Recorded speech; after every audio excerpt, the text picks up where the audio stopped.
We ask the questions. What is needed in the world?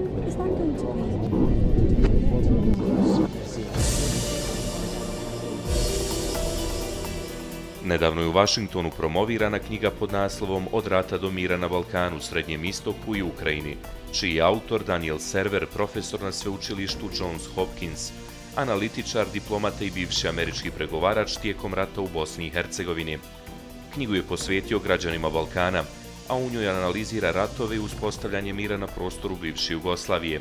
Jedna je to od rijetkih knjiga čiji je autor sudionik događaja u kojima piše, akademik koji ima znanstveni pristup u njihovom pojašnjavanju. This title is very interesting. Balkans, Ukraine, Mid East, what they share, what they have in common, why together? Well, the first thing to understand is that they're actually quite close to each other. They're neighbors. Middle East is a neighbor of the Balkans, and Ukraine is a neighbor of both Balkans and Middle East. And they share some history in the Ottoman Empire, and Ukraine, of course, has a long history in the Russian Empire. So that's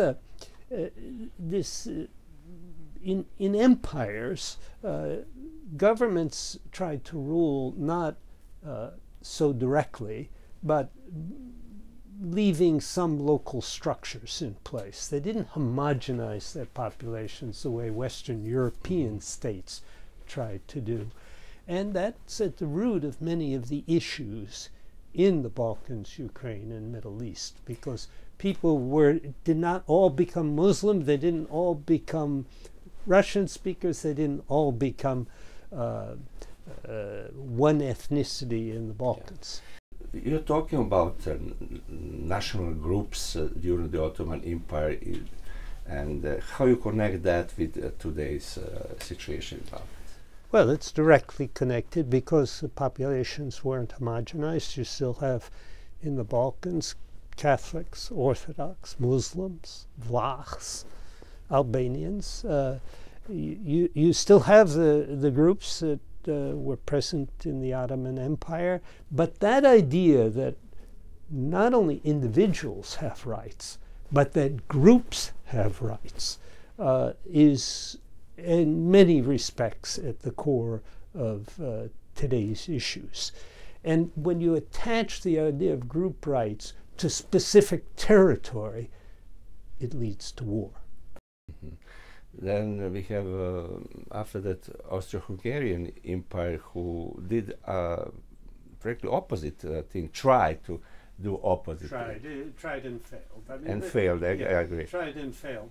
So what you've got in the Balkans, in my way of thinking in the 90s, three factors that lead to war. One is the breakup of former Yugoslavia. A second is are the political ambitions and military capability of Slobodan Milosevic. And third is the ethnic nationalist movements, which in former Yugoslavia were the main form of opposition to communism. That wasn't true every place. Some other places, liberal Democrats were the opposition to communism. But in the former Yugoslavia, the main opposition to the communist regime was ethnic nationalist. And we see that very clearly in a number of different countries in the Balkans. Now, today, 2019, Balkans is still a troublemaker, territory of Europe. How do you see today's situation? Well, I see it rather more optimistically than some people do. Not because I'm an optimist, but because I think real progress has been made. People criticize what's gone on in the Balkans, usually from the perspective of, this isn't liberal democracy, this isn't what we wanted for the Balkans, and I agree, it's not what I wanted for the Balkans, and there are some very real problems. But let's face it, having problems with corruption and state capture is better than having problems with mass murder and genocide. And, we've come a long way from mass murder and genocide. We haven't come as far as I would like because there hasn't been the kind of acknowledgement of what was done, especially in Bosnia, but also in Kosovo, that I would like to see. But we've come a long way from that, and today, you know, people can circulate freely throughout the Balkans. If you're going to have a European future, you have to be capable of treating all your citizens correctly and equally. That's something that I think you have to recognize. You described the Balkans as part of Europe. That wasn't the way people described the Balkans in the 1990s. That's a big change. It started with the summit in Sarajevo, I think in 2000, and it has grown since then, this expectation that the future of the Balkans is all in Europe. Now, admittedly, Europe isn't what it was. It's going to be hard to get into Europe. It gets harder and harder with every new accession, as a matter of fact. But you get the benefits of being in Europe by trying, not only by getting in. It's the reforms that bring you the benefits. And I think that's very important, and it's the right course for the Balkans. You mentioned practically populism in globally thinking, and we have President Trump here who is populist, and globalism is withdrawing a little bit, especially in Europe now. And what kind of impact we can expect in Balkans because of the populist movement? You know, the results for the Balkans, I think, first of all, it's led to some revival of ethnic nationalist sentiment in the Balkans. And you see it in Croatia and Croatia's relationship with the Bosnian Croats. You see it in Bakir Izetbegovic and his relationship to President Erdogan.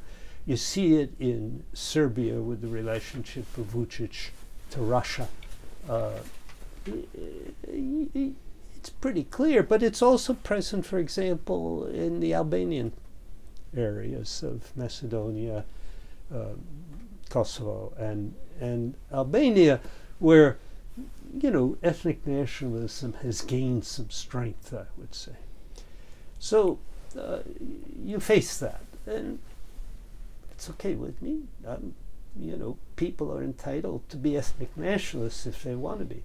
They're not entitled to kill other people because of it, or, in my view, I would not like to see them ruining the Balkans' chance to get into Europe with this ethnic nationalism stuff. And I think it could ruin their chances. Do you think that Dayton Peace Agreement is some kind of victory for Slobodan Milosevic? I do think that Milosevic came to Dayton suing for peace, and that he got a deal in Dayton that suited his main interests. Let me explain. Why did he come suing for peace? Well, the Croatian Serbs had just walked out of Croatia a few months before, and they were screaming for his head because he had done nothing to protect them. He feared that the Bosnian Serbs, whom he said were 600,000, probably less than that at the time, 400,000 or 500,000, he was afraid they were going to walk out of Bosnia and Herzegovina if the Bosnian army and the HVO continued to be successful. I have no reason to believe they wouldn't have been successful, at least to Briscoe. They would have taken Banja Luka within days, and they would have marched to Briscoe quite easily. The Serbs weren't actually fighting at that point. They were retreating. You know, I think Milosevic realized that if he lost this war with a big outflux of Serbs into Serbia, his hold on power in Serbia would have been in danger. So what did he get? He got the contact group arrangement, 5149, which had been decided under completely different circumstances several years later and no longer had any real validity. The Federation had taken something like 67% of the territory at the time of Dayton, and had to be rolled back from that. So yes, he also got something very clever, which he had a problem in Belgrade politically, because Radovan Karadzic was regarded as a rival to him in Belgrade, not just a leader of the Bosnian Serbs. And so what he did was he gave the heart of Radovan Karadzic's support was in part in Sarajevo. And by agreeing to turn over basically all of Sarajevo, all metropolitan Sarajevo, to the Federation, he really hurt Radovan Karadzic's constituency. So he got a pretty good deal at Dayton. There's no question about that. And many of the problems we face today are unquestionably rooted in the negotiation and the arrangements in the Dayton Constitution. There's no question in my mind about that. That doesn't make me regret Dayton. It makes me criticize Dayton, but it doesn't make me regret it, because it did end the war, and that was important at the time. Absolutely. But historically speaking, was it a mistake, the stop that HVO and the Bosnian army, and also Croatian army, that offensive, was that mistake from United States and European allies to stop that offensive? This is a very difficult question. It is. And I will tell you my view. I was working on support for the Federation at the time, and when we were ordered to stop our trips into Bosnia, we were traveling with the HVO and the Bosnian army. We weren't giving them military advice, but we were helping them with civilian issues, displaced people and things of that sort. And we were ordered to stop. And my colleague and I protested up to the level of an undersecretary in the State Department, saying, why do you want to stop? Our friends are winning. Let's let them go at least to Briscoe. And beyond Briscoe, I had my doubts that they would go, because the HVO had made it clear that there were no Croats in Eastern Bosnia. They weren't going there. Eastern Bosnia is also very difficult terrain, so that to fight the war in Eastern Bosnia would have been very difficult. So I've asked myself 1,000 times since Dayton, okay, you protested, you were overruled. Why didn't you protest more loudly? Why didn't you send a dissent message? The State Department has a system. I could have sent a message dissenting from my instructions. And the answer is that we thought what Dick Holbrooke was trying to do, what eventually became the Dayton Agreement, we knew the general outlines of that, what he was trying to do. And we thought it was a house of cards that would collapse. We didn't think it would succeed. So I'm going to risk my career to protest something that I don't think is going to succeed. Look, we're human beings. You know, in retrospect, should I have protested more loudly? Probably so. I protested, though, and I can assure you Dick Holbrooke didn't appreciate it. I would add this. Had the Federation forces taken, let's assume they take Briscoe. So the Serb forces would have, Briscoe is the linchpin of Republika Srpska. So, because of the corridor. So, you know, and during the war, I mean, the Bosniaks tried many, many times to take Briscoe, and it was they failed. But let's assume they take Briscoe, but the HVO says you're on your own in Eastern Bosnia. Well, Eastern Bosnia, most of the principal municipalities were in fact majority Muslim before the war. But taking Eastern Bosnia would have been very, very difficult because of the terrain and the lack of supplies to the Bosnian army. And frankly, the international community would probably have intervened at that point and said, no, you got to stop here. What would that have led to? Probably an ethnic partition of Bosnia, with eastern Bosnia going to Serbia. Would that have been a good solution? I don't think so. Now, that's all speculative, I admit. But I think if you think through the consequences of allowing the war to continue up to Briskom, the consequences aren't beautiful. And also, I know in that time I was talking with some American diplomats in the United Nations. Well, Albright was there, if you remember, in 1995, and I just came to the United States, and I was told that Americans were afraid of a big number of refugees, Serbian refugees, Bosnian Serbs. Yes, this was what Milosevic pushed. That it's a humanitarian concern. Too many refugees. And there was, I mean, it had happened in Croatia already. 200,000 people in a matter of a few days had left. But you and I both know Slobodan Milosevic. His concern wasn't the refugees and the humanitarian crisis. His concern was the political threat that those refugees would have posed inside Serbia. That's why he came to Dayton, suing for peace. We're talking now about Bosnia, then Serbia. Serbia and Kosovo, 2019. Tough political fight. It's a tough political fight. I think a lot of progress has been made there, too. Well, right now, you know, people are being enticed by this proposition of land and people swaps. That is, I mean, big question now. Yeah, big question now. Let me address that. I don't doubt the legal authority of a sovereign state to cede part of its population and territory to another state. I mean, there's no legal issue. If you're sovereign, you can do that.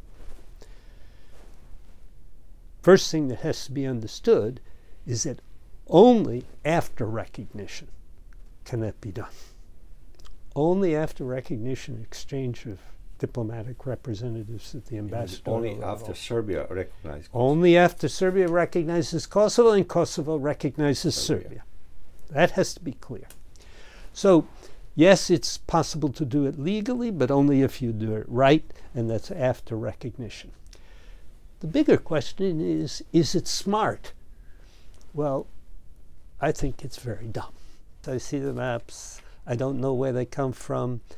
I know they can't pass in the parliaments, and they can't pass in a referendum in Kosovo. But that's, you know, those are not the only problems. There are problems in the region because this would precipitate instability, first and foremost in Kosovo, because the Serbs south of the Ibar would clearly be at an enormous disadvantage if this happens. And on that subject, I cede my right to talk to Father Sava, who's been very clear about this, absolutely opposed to partition of Kosovo because of the danger it poses to Serbian people and monuments south of the Ibar. But it also poses a problem for Bosnia and Herzegovina, and Milorad Dodik has made that absolutely clear what the problem is for Bosnia and Herzegovina. He intends to follow in the same path if there's partition of Kosovo. And worse than that, even from the American point of view, is that it would strengthen Putin's hand in South Ossetia, Abkhazia, which are secessionist parts of Georgia, in Transnistria, secessionist part of Moldova, and then in Ukraine. And Ukraine, in particular for the Americans, is a red line that can't be crossed. And you need the Russians to allow Kosovo into the UN. And can you imagine the Russians allowing that to happen without asking for something? Now, it's true that Putin met with Hashim Thaçi, and it's a good thing. It's a good thing. But you can't imagine that Putin's going to give away Kosovo without concessions on Crimea, for example. And the Americans have made it very clear, no concession on Crimea, on the annexation of Crimea. So, I mean, we all live you may not love globalization, but we all live in a global world where there are consequences. And the consequences of this maneuver between, I admit, to two nationalist presidents of Kosovo and Serbia may make infinite good sense, some kind of exchange of territories. But look at the consequences more globally. They're devastating. The United States actually has changed position about Kosovo, probably mostly thanks to Mr. John Bolton, security advisor for President Trump. Do you share that opinion? I don't think there's any doubt that John Bolton, who opposed Kosovo's independence, who despises Hillary Clinton and Bill Clinton, would love to ruin one of their big achievements. There's no doubt about that in my mind. But I also think it's a mistake to overinterpret what the Americans have done. What the Americans have done is say, you know, if you come to us with a proposition that you can both agree to, we're going to have a serious look at it. And what's more, we'll give you a ceremony in the Rose Garden if we can all come to an agreement. I think this ceremony in the Rose Garden has become a major objective for Mr. Vučić and Mr. Thaci. After Russia practically lost Macedonia and Montenegro in tough fight with the United States. That's Europe. exactly right. I think that's exactly the way to think about it. The Russians tried to kill Đukanović, and they tried to prevent Montenegrin membership in NATO. They failed. They tried to ruin the name agreement between Greece and Macedonia, and they failed. They're now going to fail to prevent Macedonian entry into NATO, and Macedonia is going to move very, very quickly now on EU membership. But speaking of Russia, after Macedonia and Montenegro, do you think maybe the Russians will now put their focus on Bosnia and Herzegovina, especially Serbia, but that part of Bosnia and Herzegovina under, I would say, Dodik control right now? Is that we have over there some positive energy from Macedonia and Montenegro, but can be that reverse in some negativities? Are we talking about Yes. Russia and Bosnia? Yes. In The answer is yes. They will refocus and redouble their efforts in Serbia and in Republika Srpska. They didn't like to lose in Montenegro and Macedonia. They know they have no chance in Kosovo whatsoever. Albania, they have no chance. But they will redouble their efforts in Belgrade and in Banja Luka. And Milorad Dodik welcomes that with open arms. I think the fact of the matter is that Bosnia and Herzegovina is in real trouble. But there's no way the international community can really focus on that real trouble until it normalizes relations between Belgrade and Prije. We have trouble doing two things at once. That's the truth of the matter. And in the end, Trump administration in Balkans, anything new? Could we see anything new? Maybe stronger presence over there? But I don't see it. I just don't see it, because American preoccupations lie much further east, and even further east we're withdrawing. So what I think we need more than anything else is more clarity about American diplomacy and less reliance on the military instrument.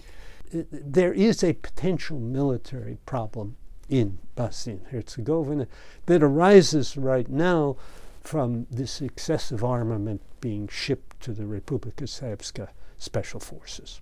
This is a disreputable thing that the Russians are doing. It has real risks attached to it. I don't think anybody can conduct a long war in Bosnia and Herzegovina any longer, because they have neither the political will nor the equipment to do that. But you could have a short war, and you could have serious instability. And if if Dodik is thinking about secession, I can introduce him to a few Muslims and even Croats who might be thinking about seizing Prije and ending the existence of Republika Srpska. So there is a risk of war in Bosnia and Herzegovina, and I do think we have to recognize that and do what we can to prevent it from happening. But solving the bigger problem of Bosnia and Herzegovina's dysfunctional governance structure has to wait, I think, for future generation of diplomats, but not too long, I would imagine, you know, maybe 5 years from now. Daniel Serwer, thank you so much. It was My a big pleasure. pleasure to talk with you. Thank you, sir.